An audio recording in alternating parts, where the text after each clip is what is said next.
Hi welcome to my YouTube channel Kalyani kitchen Kadapa రుచులు.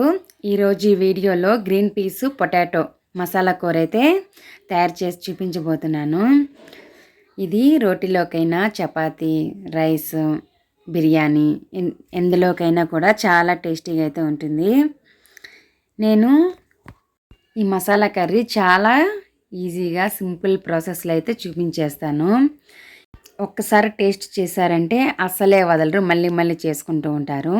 దీన్ని ఎలా తయారు చేసుకుంటారో చూసేద్దాము.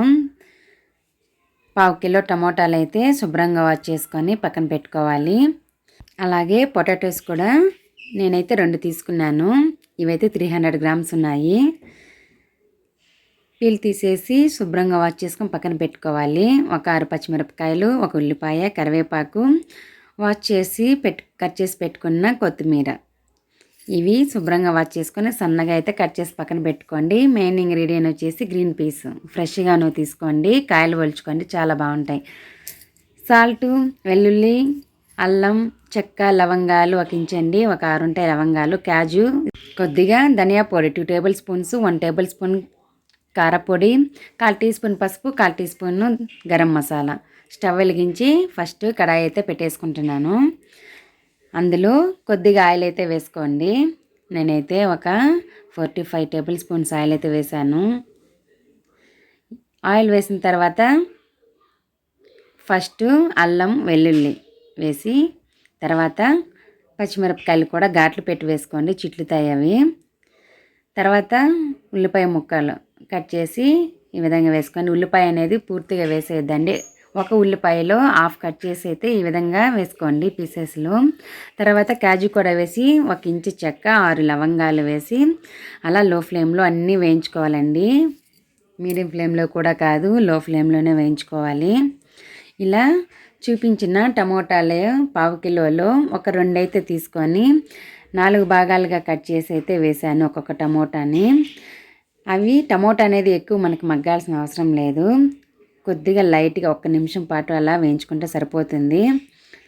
లాస్ట్లో కొత్తిమీర కూడా వేసి స్టవ్ అయితే ఆఫ్ చేసేయండి. ఇవి పూర్తిగా చల్లారిపోవాలి. గ్రీన్ పీస్ పొటాటో కర్రీకి అయితే ఇదే మసాలా అయితే తయారు చేసుకుందాము. బాగా చల్లారిన తర్వాత అన్నీ కొద్దిగా స్పూన్తో మిక్సర్ జార్లో అయితే వేసుకొని మెత్తగా అయితే గ్రైండ్ చేసుకోవాలి. ఈ విధంగా అన్నీ వేసేసుకోవాలి. కాజు వేయడం వల్ల మంచి టేస్టు, అలాగే కర్రీకి మంచి కలరు, అలాగే స్మెల్ కూడా చాలా బాగుంటుందండి. కొద్దిగా సాల్ట్ వేసుకొని మూత పెట్టేసుకొని నీళ్ళు వేయకుండా అలానే గ్రైండ్ చేయండి, నీళ్ళు వేయాల్సిన అవసరం లేదు. ఆల్రెడీ అందులో మనము ఉల్లిపాయ ముక్కలు, టమాటా ముక్కలు కూడా వేసాం కదా, మనకు అందులో వచ్చే వాటరే సరిపోతుంది. స్టవ్ వెలిగించి నేనైతే అదే కడాయి పెట్టాను. అందులో కొద్దిగా సరిపడా ఆయిల్ అయితే వేసుకోండి. నేనైతే ఒక గరిటె వేసాను. కడాయి హీట్ ఎక్కేసరికి అందులో టమోటా వేయించుకున్నాం కదా, అదే కడాయి చేంజ్ అయింది అంతే, కొద్దిగా లైట్గా అనేది టమోటా మాడింది. అలా ఉల్లిపాయ ముక్కల్లో కరివేపాకు, కొద్దిగా పసుపు వేయించుకోవాలి ఒక హాఫ్ మినిట్ వేయించుకున్న తర్వాత చూపించిన టమోటాలను కూడా ఈ విధంగా సన్నగా అయితే కట్ చేసి వేసుకొని అందులోనే సాల్టు, కూరకైతే సరిపడా అయితే సాల్ట్ నేను ఇప్పుడే వేసేసాను. అందులో గరం మసాలా, కారపొడి, ధనియాల పొడి వేసి టమోటాలు, ఈ మసాలా బాగా ఫ్రై చేసుకోవాలండి. మనకి ఆయిల్ అనేది పైకి రావాలి. ఈ మసాలా పొడులు టమోటాలు బాగా అందులో మగ్గి ఆయిల్ అనేది పైకి తేలుతూ మంచి టేస్ట్ కలర్ అయితే వస్తుంది. చూస్తున్నారు కదా, ఆయిల్ అనేది పైకి వచ్చేసింది. టమోటాలు కొద్దిగా అలానే ఉన్నాయి. మనము నెక్స్ట్ ప్రాసెస్ వచ్చేసి మసాలా కూడా వేయించుకోవాలి కదా, అది వేగలోపు ఈ టమోటాలు కూడా బాగా మగ్గిపోతాయి. తర్వాత ఉడికించుకునేటప్పుడు ఇంకా అసలే కనిపించవు, అక్కడెక్కడో చిన్నగా ఎక్కడో తగులుతూ ఉంటాయి. అలా ఉన్న చాలా బాగుంటాయి. గ్రైండ్ చేసి పెట్టుకున్న ఈ మసాలాను కూడా వేసేసి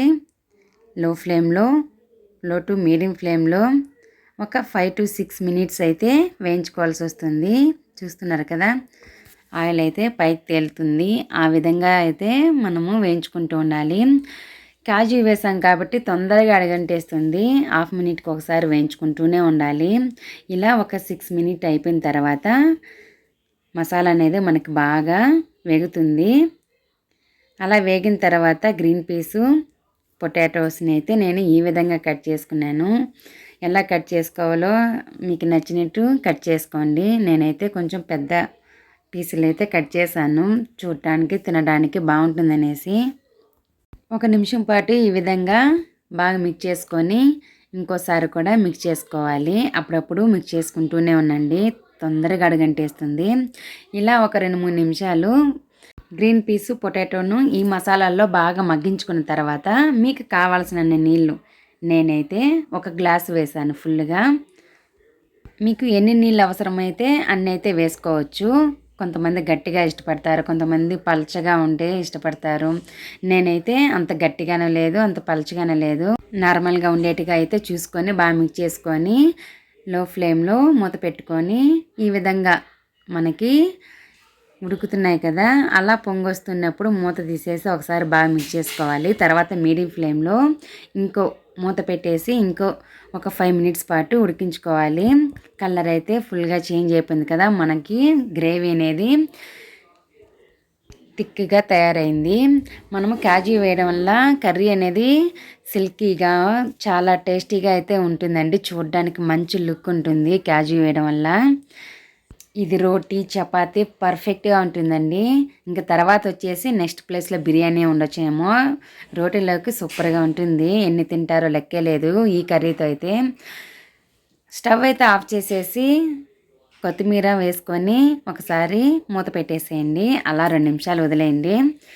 2 నిమిషాలు అయిన తర్వాత నేను మూత తీసి అయితే చూపిస్తున్నాను. ఒకసారి బాగా మిక్స్ చేసుకొని ఒక బౌల్లోకి అయితే తీసేసుకోవడమే. కొద్దిగా అయితే దగ్గర పడింది కదా, ఇంకా చల్లారిందంటే ఇంకా దగ్గర పడుతుంది. నేనైతే అలా ఉండేలాగైతే చూసుకున్నాను, ఎక్కువ నీళ్ళు అయితే వేసుకోకుండా. మీకు గ్రేవీ ఎలా ఉండాలో మీకు నచ్చిన నీళ్ళు అయితే వేసుకొని ఈ విధంగా నేను చేసిన పద్ధతిలో అయితే ఒకసారి ట్రై చేసి చూడండి, మీకు నచ్చుతుంది. ఇలా కొత్తిమీర వేసి బాగా మిక్స్ చేసుకున్న తర్వాత ఒక బౌల్లోకి అయితే తీసేసుకోవడమే. మనకి గ్రీన్ పీసు పొటాటోస్ చక్కగా ఉడికిపోయాయి. స్మెల్ అయితే ఇంకా చెప్పక్కర్లేదు, ఇల్లంతా గుమాలించిపోయింది. అంత టేస్టీగా ఉండే green peas potato masala curry అయితే రెడీ అయిపోయింది. మనకి సీజన్లో వచ్చే ఈ గ్రీన్ పీసు ఏ మసాలా కర్రీలో వేసినా కూడా అట్టే సెట్ అయిపోతాయండి. ఇంతకు ఏ కర్రీలో వేసినా కూడా భలేగా ఉంటుంది కర్రీ. అంతే అండి, ఎంతో ఈజీగా టేస్టీగా చేసుకునే ఈ green peas potato masala curry అయితే రెడీ అయిపోయిందండి. నేనైతే ఈ విధంగా తయారు చేసుకుంటూ తింటూ ఉంటాము. ఈ వీడియో మీకు నచ్చినట్టయితే మీరు కూడా తప్పకుండా ట్రై చేయండి. ఇంకో మంచి వీడియోతో వస్తాను. బాయ్.